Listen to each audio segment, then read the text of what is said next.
오늘 미국 3대 지수가 혼조세예요. 다우는 플러스, S&P도 플러스, 나스닥은 마이너스입니다. 근데 장 흐름이 밑으로 빠졌다가 다 회복하면서 끝났어요. 오늘 장 뭐 이렇게 움직이는 거는 그 감산 때문에 그렇다고 봐야 되겠는데, 물론 뭐 최근에 반등한 것도 있기 때문에 그런 거 감안하겠지만, 일단 가장 주요 이슈는 지금 감산입니다. 그래서 중앙일보의 김남준 기자께서 4월 3일 날 올려주셨는데, 오펙에서 이렇게 각각 추가 감산을 하겠다고, 작년 10월에 200만 배럴 일간 감산한다 그랬거든요. 근데 올 말까지 5월부터 추가로 이만큼 감산하겠다는 겁니다. 러시아는 50만 배럴 계속 감산하고 있었는데, 이것까지 다 합하게 되면 총이 10월 달까지 포함해서, 작년 10월 포함해가지고 작년 10월 비교해서 366만 배럴 감산하겠다고 얘기가 나왔거든요. 인플레이션이 조금 잡히는 것 같아서 난리를 치고 있는데, 여기에 이제 약간 뭔가 들이부었죠. 근데 이제 미국의 대응이 재밌습니다. 여기 보시면 연합뉴스의 전명훈 기자께서 올리셨는데, 4월 4일자입니다. 밑에서 볼까요? 밑에 내려가 보면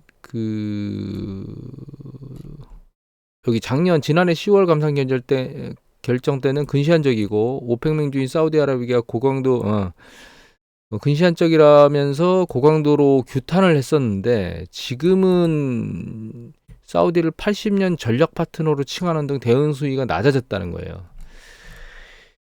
뭐냐면 꺾인 거죠, 미국이. 왜냐하면 사우디아라비아가 말을 안 들고 있잖아요. 그리고 지난번에 사우디아라비아하고 이란하고 서로 관계 개선을 하면서 거기 중국이 들어가 있었죠. 그러니까 지금 미국 애들이 따를 당하고 있다는 걸 이제 인지하는 거예요. 사우디아라비아를 자기가 하고 싶은 대로 쥐락펴락할 수 없다라고 하는 걸 인지한 거죠. 감정인 상황에도 외교에는 감정이 들어가면 안 되니까 뒤로 한 발 물러난 겁니다. 자기가 가지고 있는 그 석유라고 하는 큰 걸 가지고 전략적으로 지금 잘 줄타기를 하고 있습니다. 지금 MBS가.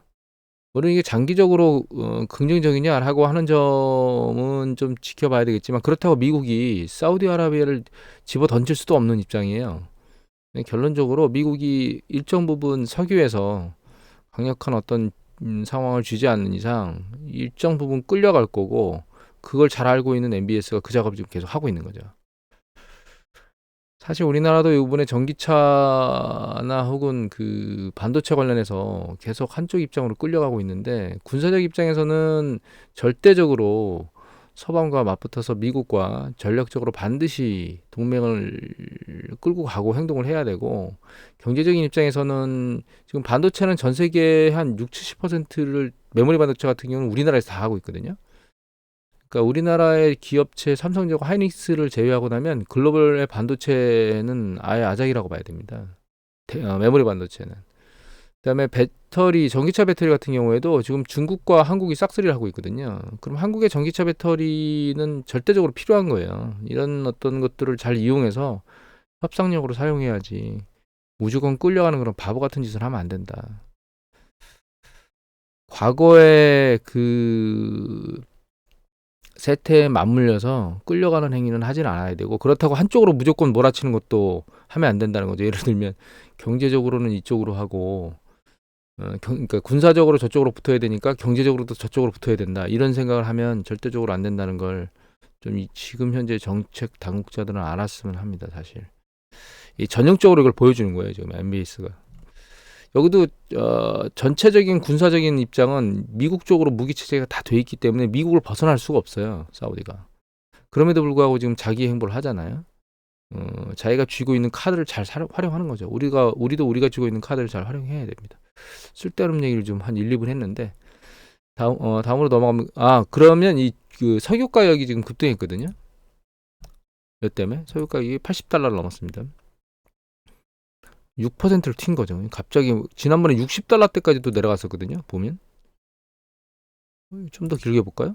여기 이렇게 $65대, 이렇게 3월 20일께는 이때까지도 내려갔었는데, 이게 하루아침에 $80까지 올라갔잖아요.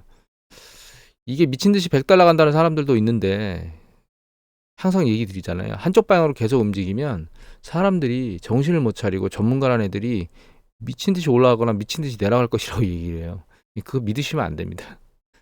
일단은 이 정도 선에서, 그러니까 사우디아라비아 같은 경우는 너무 과도하게 가격이 급락하는 걸 커버하려고 작업을 하고 있는 거라고 저는 생각을 하고 있습니다. 여기서 리세션 얘기가 갑자기 나오면 이게 $60대 있던 게 갑자기 뚝 떨어지면서 뭐 $50대 이렇게 확 밀릴 수 있기 때문에 그걸 커버하고 작업을 하고 있는 것 같고, 왜 이런 생각을 하냐면 이 유가가 그렇게 급격히 올라가지 않을 거라고 생각하는 이유는, 일단 여기 보면 중국의 그 카이신 그 제조업 PMI 지수가 나왔거든요. 지난달 나온 중국의 PMI 지수는 이게 그러니까 통계당국, 중국의 통계당국에서 내는 건데, 그때는 여기 보면 제조업 지수가 큰 폭으로 내려오진 않았어요. 이 위드 코로나 가면서 탕 튀었고 약간 밑으로 제조업은 밀렸고, 서비스업은 위드 코로나 이후에 급등하면서 올라가고 있거든요.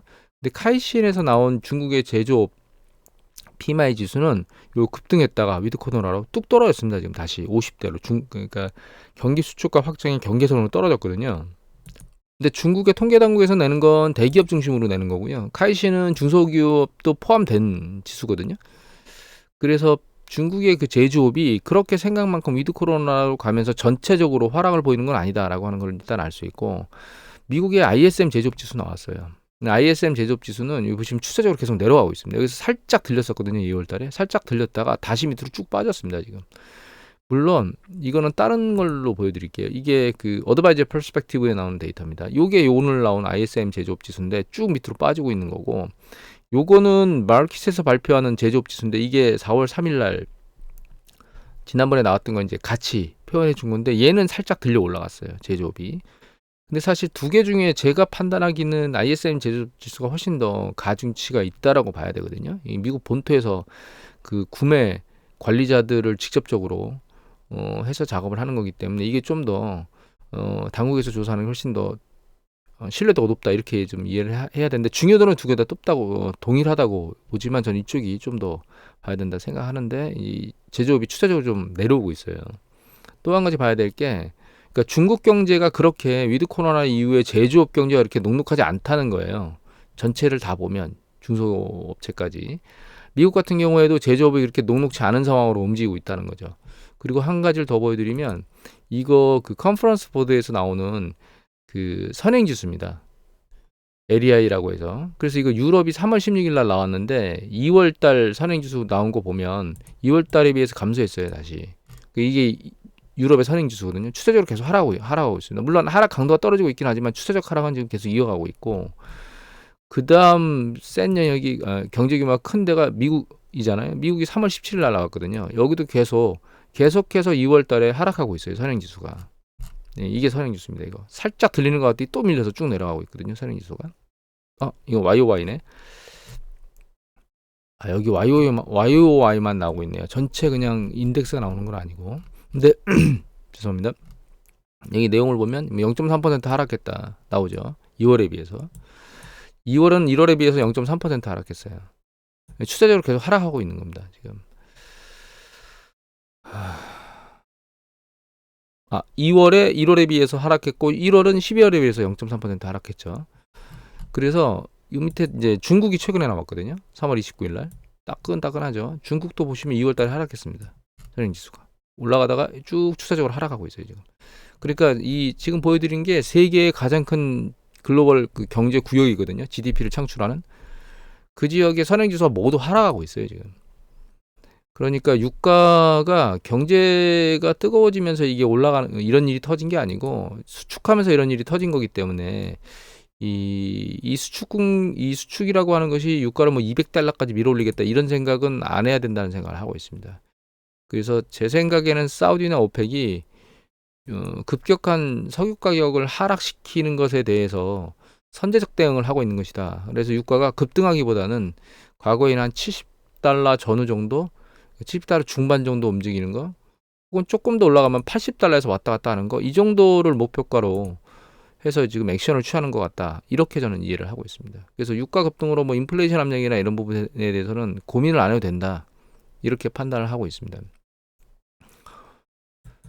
그리고 그 실리콘밸리뱅크 난리를 치고 뱅크런 때문에 난리를 쳤잖아요. 그 뱅크런 난리는 일단 끝난 것 같습니다. $1. 연준에서 나온 데이터인데, 여기 소형 중소지방은행이라고 생각하시면 됩니다. 지방은행의 예금 동향을 보면 22일자 통계까지 나왔거든요. 여기 3월 20일자 통계까지 나왔는데 잘 보시면 이게 여기부터 볼까요? 이게 2022년 2월 달입니다. 2월, 8월, 9월, 10월, 11월 이렇게 쭉 나오죠. 2월 달에 이 정도 있는데 7월, 8월 달 좀 늘었죠. 그 다음에 거의 비슷합니다. 그리고 10월 달에 살짝 줄었죠. 11월 달에 살짝 줄었다가 12월 달엔 다시 좀 늘었어요. 예금이. 1월 달에 살짝 줄었죠. 2월 달에도 좀 줄었네요. 2월 달은 좀 생각보다는 금폭으로. 그런데 여기서 보면 여기서 훅 빠집니다. 여기서 이거 쭉 빠졌죠. 여기서. 그러니까 여기 100억 단위가 아니고 갑자기 1000억 단위가 쭉 빠졌어요. 여기서. 이게 빌리언이거든요. 10억, 100억, 1000억이죠. 이게 5조 5천억 달러에서 5조 3천억 달러로 쭉 빠졌었습니다. 한 주 만에. 그런데 여기 보시면 22일자로 보면 빠진 게 멈췄죠. 늘었습니다. 보면 한 59억 달러 늘었어요. 그러니까 빠지는 강도가 줄었다. 뱅크런은 일단 쉬어갈 만한 상태로 줄었다.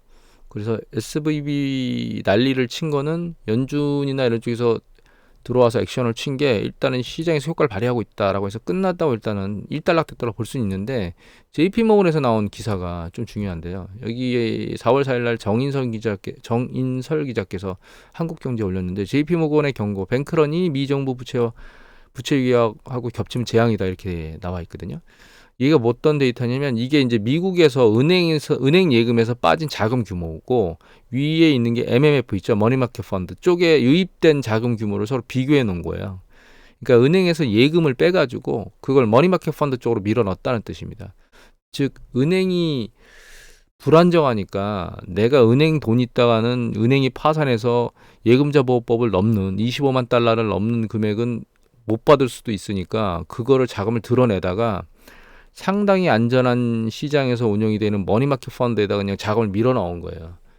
그러니까 예금이자 이런 걸 넘어서서 그런 건 의미가 없고 자금의 안정성을 지켜야 되겠다고 하는 형태로 자금이 무브된다는 거죠. 이거는 중소은행이건 대형은행이건 상관없이 이런 패턴이라고 보시면 돼요. 중소은 급격하게 지금 빠졌던 게 여기는 급격하게 빠져나갔던 게 이제 멈춘 거고 그래서 시장의 불안정성이 일정 부분이 있다는 거죠. 그리고 사실 이 이동은 잘 보시면 그 SVB뱅크 사태가 터질 때 속도가 굉장히 빨리 붙은 거죠. 쭉 밑으로 내려오면서 규모가. 근데 그 이전부터 점진적으로 있긴 있었던 겁니다. 사실. 그렇기 때문에 이게 이제 이 강도로 계속 갈 건지에 대해서 우리가 논의할 부분은 아닌 것 같고요. 다만 여기서 얘기하는 뱅크런이 미 정부 부채 위기하고 겹치면 재앙이라고 하는 게 좀 중요한 내용입니다. 그래서 이 밑에 보면 이런 상황이 나오거든요. 뭐냐 하면 미국 정부의 부채 한도 협상이 본격화되면 더 위험해질 수 있는데 JP모건의 진단이 뭐냐면 부채 한도 문제가 해결된다고 가정하면 이제 부채 문제 한도를 해결했다는 거죠. 재무부는 다른 부채의 각종 청구서를 지불하기 위해서 일반 계정에서 자금을 보충해야 되는데 4,400억에서 5,400억 달러의 돈이 더 필요하고 결국은 이걸 조달하기 위해서 증세를 하거나 국채를 발행해가지고 자금을 조달할 수밖에 없는데 국채가 발행이 되면 시중에서 사주거나 국채를 혹은 연준에서 매입을 해줘야 된다는 거예요. 그러니까 국채가 쏟아져 나올 수 있다는 거죠. 쏟아져 나오게 되면 국채가 이게 하락하면서 채권 수익률이 들릴 수 있을 겁니다. 근데 이제 여기서 연준이나 이런 쪽에서 그러니까 시중에 소화가 제대로 안 되면 일단 시중에 소화된다는 자체도 일단 예금에서 자금이 빠져나간다는 거죠. 그다음에 페드가 매입을 한다는 얘기는 페드가 시중에다가 자금을 공급해줄 여력이 준다는 뜻이에요. 그래서 페드가 시중에 국채를 매입하는 양적 완화를 철회했으면 이로 인해 시중의 유동성이 줄어들어서 이건 무슨 얘기냐면 이거 보여드릴까요? 자, 이 차트를 보시면 이게 뭐냐면 우리 지준 예치금 있죠. 예금을 받는 은행들이 중앙은행에다가 나중에 예금을 주는 것에 대비해서 예치해야 되는 지급 예치금이 있습니다. 이게 지급 예치금이거든요. 이게 과거 높을 때는 작년 초에 한 4조 2천억 달러까지 거의 4조 1,870억 달러까지 올라갔었어요. 그게 쭉 빠져가지고 지금은 3조 달러로 내려왔거든요. 한 1조 한 2천억 달러 정도가 줄어드는 거예요. 그 얘기를 JP모건이 하는 거거든요. 예, 한 4조 2천억 달러까지 예비금이 있었는데 은행의 준비금이 그게 3조 달러 수준으로 급감했다는 얘기예요. 이게 뭐 때문에 양적 완화를 철회해가지고 페드가 들고 있던 국채들을 다시 금융기관에 돌려주고 현금을 빨아들였는데 그 현금들이 빨려 들어갔다는 거죠. 연준으로. 근데 이제 이렇게 자금이 빨려 들어간 걸 넘어서서 국채를 또 시장에 발행해서 이 국채를 사줘야 되면 연준 같은 경우에는 그 국채를 받아들이면서 자금을 다시 부어야 되겠대요. 누구한테? 은행에 붓는 게 아니고 재무부에 부어야 됩니다.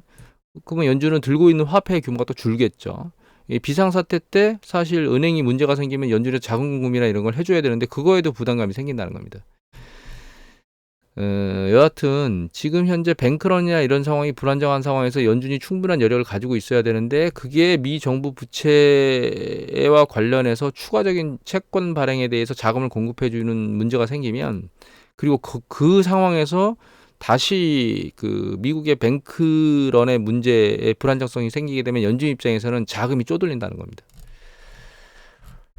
그래서 이게 이제 수면 아래로 내려가긴 했는데 결과적으로는 이제 과거 은행 상당히 많은 영역을 스트레스 테스트를 하던 걸 2,500 자본금 2,500달러 미만은 제외해 줬었는데 거기서 지금 SVB 문제가 터진 거거든요. 근데 그것까지 다 싸잡아 가지고 지금 스트레스 테스트를 해야 된다. 다시 거꾸로 돌려야 된다. 이거를 트럼프 행정부 때 2,500달러 미만을 제외해 줬거든요.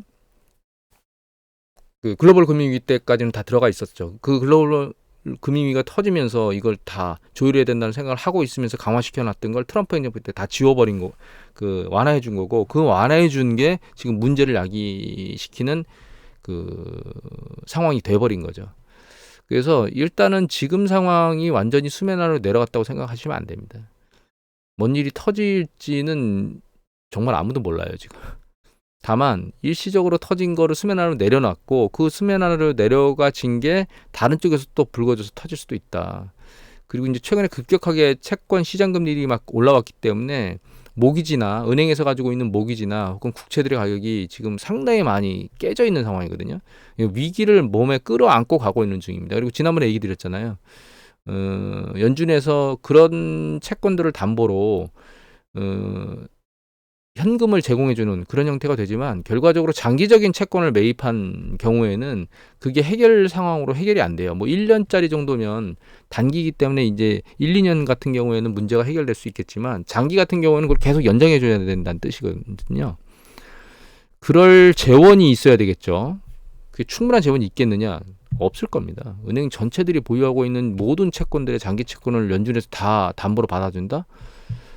지금 거꾸로잖아요. 왜냐하면 양적 긴축 때문에 연준이 가지고 있는 채권 시장에 다시 돌려주는 입장인데 그걸 다시 담보로 받으라고 거꾸로 주는 거기 때문에 이게 말이 안 되는 얘기를 하고 있는 거죠. 그래서 연준이 위기에 빠질 수 있고 그게 이제 시장을 짓누러서 붕괴시킬 수 있는 요인으로 작동할 수 있다라고 하는 부분을 이해하셔야 됩니다. 이제 전기차 얘기를 잠깐 할 건데요. 이거 무역협회에서 나온 뉴스입니다. 중국 전기차 판매인데 1, 2월 달 여기 읽어볼까요? 세계 전체 자동차 시장, 최대 자동차 시장인 중국이 1, 2월 승용차 판매량이 267만 9천 대 기록했는데 얘는 전년 동기 대비해서 19%나 죽은 거예요. 자동차 메이커들이 가격 인하 등을 판촉해서 나섰지만 수요 부진으로 판매량은 급감했습니다. 그런데 신차 에너지는 약간 달라요. 그러니까 여기 보시면 뭐라고 나오냐면 1월에 앞서 이렇게 나왔고 2월 달에는 이건 1, 2월 얘기했잖아요. 2월 달에는 2월 달만 뽑아놓고 보면 약 10.4% 늘어나긴 했는데 이거는 작년 춘절 연휴로 영업일수가 적어가지고 판매가 작년에 적었기 때문에 그거에 대한 기저효과라고 판단을 해야 된다라고 얘기를 하고 있습니다. 그러니까 1, 2월 전체 통계 합계를 놓고 보면 19.8% 줄었고 2월만 놓고 보면 10.4% 늘어난 것 같은데 작년에 춘절이 2월에 있었기 때문에 영업일수가 적어서 상대적으로 늘어난 걸로 보인다 이렇게 이해하시면 됩니다. 다만 그럼에도 불구하고 전기차 관련돼서는 43만 대가 2월에 팔렸고 이거는 전년 같은 달 대비 61% 급증했다. 근데 전년에 일수가 적어서 적게 팔린 거니까 61%까지 급증했기보다는 이것보다는 덜 하겠죠. 그럼에도 적절한 답이 떠오르지 않네요. 죄송합니다. 빅스비가 가동이 됐네. 자, 그럼에도 불구하고 일정 부분은 전기차가 급증했고 그래서 시장 침투율이 여기 보시면 2년 사이에 10%나 높아졌어요. 그러니까 이제 중국에서 전기차는 다른 그 화석연료차보다 상대적으로 잘 팔린다 이렇게 이해를 하면 될 것 같습니다. 다만 자동차 판매 전체로 놓고 보면 숫자가 줄었다. 그럼 전기차가 긍정적이다라고 긍정적인 것이다라고 볼 수도 있긴 하잖아요. 그럼에도 불구하고 좀 우리가 생각을 해봐야 될 게, 여기 보면 가격 경쟁이라는 얘기가 나오잖아요. 테슬라 내리고 나서 뭐 비아디나 이런 쪽에 계속 가격을 내리고 있는데, 다른 기사 하나 더 보면 이윤정 기자께서 4월 3일 날 올린 겁니다. 테슬라나 비아디 휘청이라고 얘기를 하잖아요. 이게 뭐냐면 그 구매 보조금을 줬었거든요, 중국에서. 근데 그 구매 보조금은 작년에 끊겼습니다. 그리고 지금은 뭘 유지하고 있냐면 구매세를 인정하고 있어요. 여기 이렇게 10%. 중국에서는 승용차 가격의 10%의 구매세가 책정되어 있는데, 이거 사면 그러니까 이거 취등록세가 10%다 이렇게 생각하시면 되겠죠. 이를 신에너지 차에 의해서는 이걸 면제해 주는데, 과거에는 이제 이것도 면제해 주지만 구매 보조금도 받았을 겁니다. 그러니까 차가 뭐 100만 원이면 100만 원보다 싸게 보조금 받아서 사고, 그다음에 이제 구매세도 면제를 해줬을 거예요. 근데 지금은 보조금은 없어지고 요것만 남은 거죠. 근데 이게 종료가 연말에 되거든요. 근데 지금 자동차 판매나 이런 것들이 이것까지 줄어들게 되면 사실 잘 안 될 거라는 거예요. 여기 밑에 보면 이렇게 나옵니다. 2017년부터 신에너지차 산업 육성을 위해서 구매 보조금을 지급하다가 지난해 말 종료됐는데, 신에너지차 보조금 지원이 중단되면서 신에너지차 구매 수요도 둔화되고 있다. 비아디는 조업 단축으로 대응하고 있다. 1, 2월 하루 평균 생산량은 작년에 비해 22% 감소했다는 거예요. 그러니까 좀 전에 보면 뭐 전기차가 정말 좋은 것처럼 보이지만, 전기차가 중국의 전기차를 그렇게 폭발적으로 일으킨 건 구매 보조금을 주면서부터거든요. 그리고 구매세나 이런 것들 혜택을 주면서. 근데 이제 구매 보조금이 없어지면서 거기에 대응하고 있다는 거예요. 그리고 한 가지 더 보면 이제 테슬라인데, 이 테슬라는 이제 4월 3일 날 김우영 기자께서 올린 겁니다. 헤럴드 경제 밑에 보면 분기당 최대 규모의 인도를 했어요, 자동차는. 그래서 여기 보시면 뭐 전기차 업체 테슬라가 1분기에 42만 이렇게 인도했는데 사상 최대 규모를 했죠. 전년 동기 대비해서는 36%, 직전 분기 대비해서는 약 4% 늘어난 역대 최대 분기인데, 중요한 건 여기 밑에 볼까요? 주력 차종 모델인 모델 3하고 모델 Y의 인도 물량이 전 분기보다 6% 증가했고 전체 물량의 97%나 달하는데, 밑에 보면 IRA 혜택을 받지 못하는 고가 모델인 모델 X하고 S는 인도 물량이 지난달 초 가격 인하를 단행했지만 오히려 38% 감소했어요. 이게 무슨 얘기냐면 IRA에 적용을 안 받으니까, 즉 그 구매 보조금을 못 받으니까 고가 차량은 안 팔린다는 얘기입니다. 급격하게 줄었다는 거죠. 굳이 살 이유가 없다는 거예요. 그리고 얘도 인도 물량이 이게 이 IRA법에 들어가라고 차 가격을 낮추면서 여기 IRA 혜택에 넣어놨더니 이게 팔리고 있는 거예요. 그래서 여기 보시면 모델 3나 Y가 각각 14, 20% 이하의 바이든 행정부 IRA 세제 혜택에 들어갈 수 있게 만들어 놔서 이만큼 팔렸다는 거예요. 그러면 점진적으로 이 부분이 줄 거잖아요. 이거 줄 때, 인플레이션 감축법의 세제 혜택으로 줄 때 테슬라 자동차가 계속 잘 팔릴 것이냐에 대한 부분들을 우리가 한번 생각을 좀 해봐야 됩니다. 이게 전기차는 그쪽으로 계속 갈 수밖에 없는 입장이지만, 중요한 거는 그 나중에 전기차에 대한 그러니까 여기 전기 자동차에 들어가는 전기세도 점점점 올라가고 있거든요. 그러니까 에너지가 화석연료 차보다 전기차에 주입되는 그 배터리 충전할 때 전기세가 낮기 때문에, 그 다음에 구매 보조금까지 포함해서 이게 매력적으로 느껴지는 건데, 그게 지금 현재 시간이 지나면 지날수록 안 좋은 방향으로 움직이게 될 거예요. 그러면 테슬라가 폭발적으로 성장하는 게 과연 할 수 있겠느냐라고 하는 물음표를 찍어야 된다는 거죠.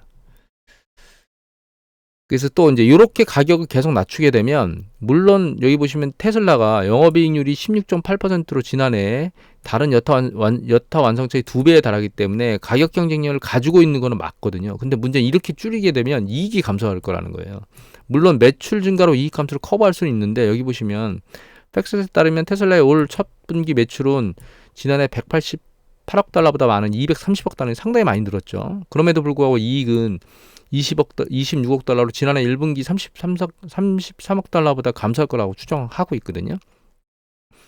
결과적으로 매출을 가격을 후려치면서 만들어낸 거기 때문에, 지금 그 미국의 테슬라의 가장 강력한 경쟁자들이 여러 가지가 있고, 중국 같은 경우는 아주 뭐 중국 당국에서 강력하게 밀어주고 있잖아요. 근데 중국 당국이 테슬라 쪽에만 유리하게 작업을 하진 않을 거예요. 결과적으로 테슬라가 폭발적으로 성장할 수 있는 단계, 그리고 폭발적으로 성장하면서 이익까지 같이 따라 성장할 수 있는 단계는 지금 지난 게 아닌가 이런 생각이 듭니다. 저는 개인적으로. 이 얘기를 왜 드리냐면 테슬라가 배수가 고배수를 계속 유지하기는 넉넉하지 않다. 이걸 말씀드리고 싶어서 얘기를 드린 거고, 지금 폭발적으로 전기차들이 막 늘어나고 있고, 거기에 전기차 배터리와 관련된 내용도 폭발적으로 막 난리를 치고 있는데 우리나라 국내에서 이거 한번 쭉 거품 만들고 쭉 꺼질 겁니다. 그래서 국내 전기차 관련된 투자를 하시는 분들은 두 가지 관점에서 조심하셔야 되는데, 첫 번째는 글로벌 경제가 갑자기 훅 죽을 수 있습니다. 앞에 보여드렸던 그 JP 모건이 얘기했던 이런 것뿐만 아니라 경제나 이런 것들이 LEI를 보면 반등할 기미를 아직 보이고 있지 않기 때문에 하반기로 가면서 문제하고 겹치게 되면 휙 주가가 붕괴될 수 있는데 그때를 조심해야 되고, 두 번째는 장기적인 관점에서 놓고 보면 전기차가 보조금으로 인해서 폭발적 성장을 이뤄왔는데 그 보조금이 끊어지기 시작하면서 그 다음에 전기차가 많아지니까 전기에 대한 충전 수요도 많아지잖아요. 그걸 싼 가격에 충전을 시켜줬는데 그 부분도 메리트가 떨어지게 반대쪽으로 올리는, 전 세계적으로 반대쪽으로 전기차 배터리 충전 가격을 올리는, 전기세를 올리는 상황으로 가고 있거든요. 그래서 추세적으로 이익 감소세로 들어갈 수 있고, 사용자 입장에서는, 구매자 입장에서는 이게 매력적인가? 이게 정말 오랫동안 끌어서 손익분기점을 맞춰야 되는데 과연 이게 이익인가? 라고 하는 부분에 대한 물음표가 찍힐 수 있다는 거죠. 그러니까 성장세가 약간 속도가 둔화될 거라는 얘기를 하는 겁니다. 문제가 있을 거라는 생각을 하는 건 아니고, 노르웨이인가요? 스웨덴인가요? 거기는 아예 2025년도부터 내연기관차는 아예 못 팔도록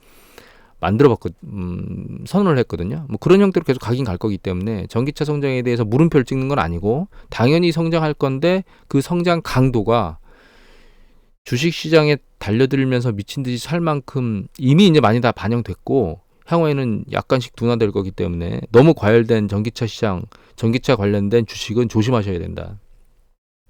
지금 정점을 찍고 있는 상황에 강력하게 가 있는 게, 정점이기보다는 이제 단기적으로 정점을 치는 상황에 가 있는 거 아닌가 이런 생각을 하셔야 된다. 이렇게 정리를 해드릴 것 같습니다. 오늘 이것저것 상당히 길게 설왕설래가 많았습니다. 이것을 마치도록 하겠습니다.